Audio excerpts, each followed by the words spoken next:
Hi అండి. నేను మీ Vizag vlogs కాంచనానండి. నేను ఈరోజు చేయబోయే వంటకం వంకాయతో చేపల పులుసు చేస్తున్నానండి. ఇంగ్రీడియంట్స్ కావాల్సినవి ఉల్లిపాయ పేస్ట్, అల్లం వెల్లుల్లి పేస్ట్, చిన్న ఉల్లిపాయ ముక్కలు, 3 పచ్చిమిర్చి, టమాటా పేస్ట్, కరివేపాకు, 4 చిన్న సైజు వంకాయలు, పుదీనా, కొత్తిమీర, కరివేపాకు అండి, అల్లం వెల్లుల్లి పేస్ట్.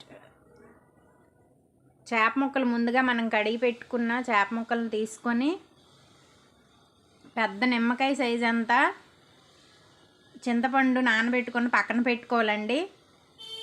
ముందుగా మనం సాల్ట్ 1 స్పూన్ వేసుకోవాలి.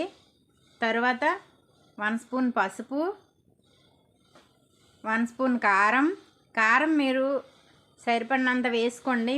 మీరు ఎంత కారం తినాలి ఎక్కువ అనుకుంటే మరి కొంచెం వేసుకోండి. మాకైతే మేము సరిపడినంత వేసుకున్నాం. బాగా కలుపుకోవాలండి. ధనియాలు, జీలకర్ర, దాల్చిన చెక్క పౌడర్ చేసుకొని ఇంట్లోనే తయారు చేసుకున్న పౌడర్ అయితే నేను వేసుకున్నానండి. మసాలా బాగా కలుపుకోవాలండి.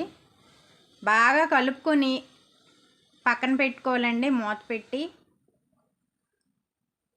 ఒక పావు గంట అనేది పక్కన పెట్టుకోండి. పెట్టుకున్న తర్వాత స్టవ్ వెలిగించి బాండి పెట్టుకొని ఒక 4-5 స్పూన్స్ ఆయిల్ వేసుకోవాలండి. ఆయిల్ వేసుకున్న తర్వాత కొంచెం జీలకర్ర, ఉల్లిపాయ పేస్ట్, మీడియం సైజు 2 ఉల్లిపాయలు కట్ చేసుకొని మిక్సీ కొట్టుకొని ఆ పేస్ట్ అనేది వేసుకోవాలండి అందులోన. తర్వాత అల్లం వెల్లుల్లి పేస్ట్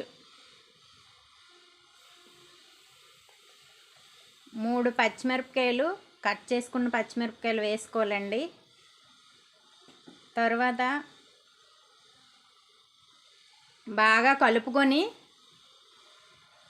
పచ్చివాసన పోయేంత వరకు కలుపుకోవాలండి. కలుపుకున్న తర్వాత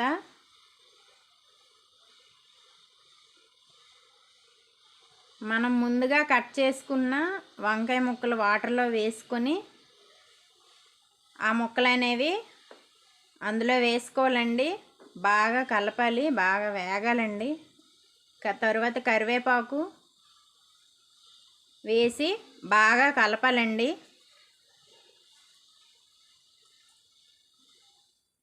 ఒకసారి మనం కలుపుకున్న తర్వాత ఒక 1/2 స్పూన్ సాల్ట్ అనేది మనం వేసుకోవాలండి. అలాగైతే ముక్కలు బాగా మగ్గిపోతాయండి. సాల్ట్ వేయడం వల్ల ముక్కలు బాగా మగ్గుతాయండి. ఒకసారి మనం కలుపుకుందామండి. ఒకసారి కలుపుకున్న తర్వాత మూత అనేది మనం పెట్టుకుందామండి.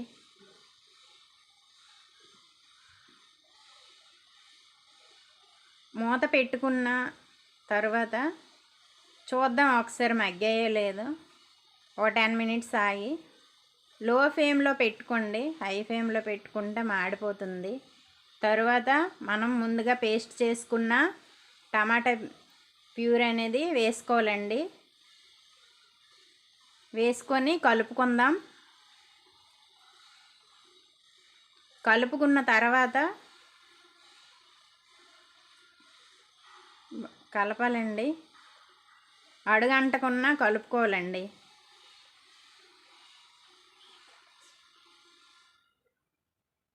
కలుపుకున్న తర్వాత మూత పెట్టుకోవాలండి. ఒక 5 మినిట్స్ అయిన తర్వాత మూత తీసి చూద్దామండి ఒకసారి. తర్వాత మనం ముందుగా మసాలాలు అన్నీ వేసి పక్కన పెట్టుకున్న చేప ముక్కలు అనేవి వేసుకోవాలండి. వేసుకొని ఒకసారి కలుపుదాం. ఒకసారి కలపాలండి. స్లోగా కలపాలండి, లేకపోతే ముక్కలు వీడిపోతాయి. ఇది చెరువు సందువ చేప కదండి, తొందరగా వేడవండి. కొంచెం గట్టిగా ఉంటుంది ముక్క. చెరువు సందువ బాగుంటుందండి పులుసు.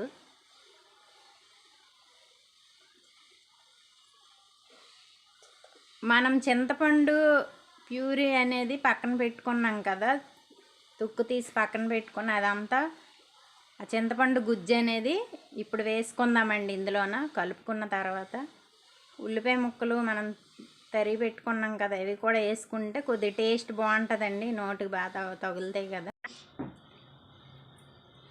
మొత్తం చింతపండు గుజ్జు అనేది వేసుకొని మరి కొద్దిగా వాటర్ వేసుకుందామండి.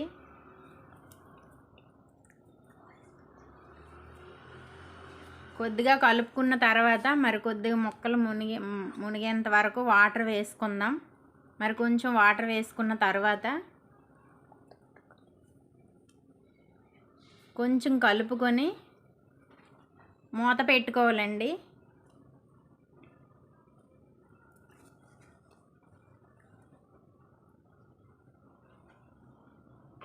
మూత పెట్టుకున్న తర్వాత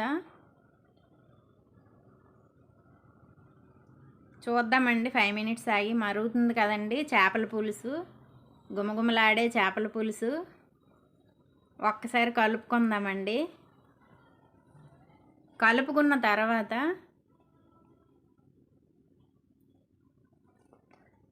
కొత్తిమీర పుదీనా వేసుకుందామండి, పైన జల్లుకుందాం.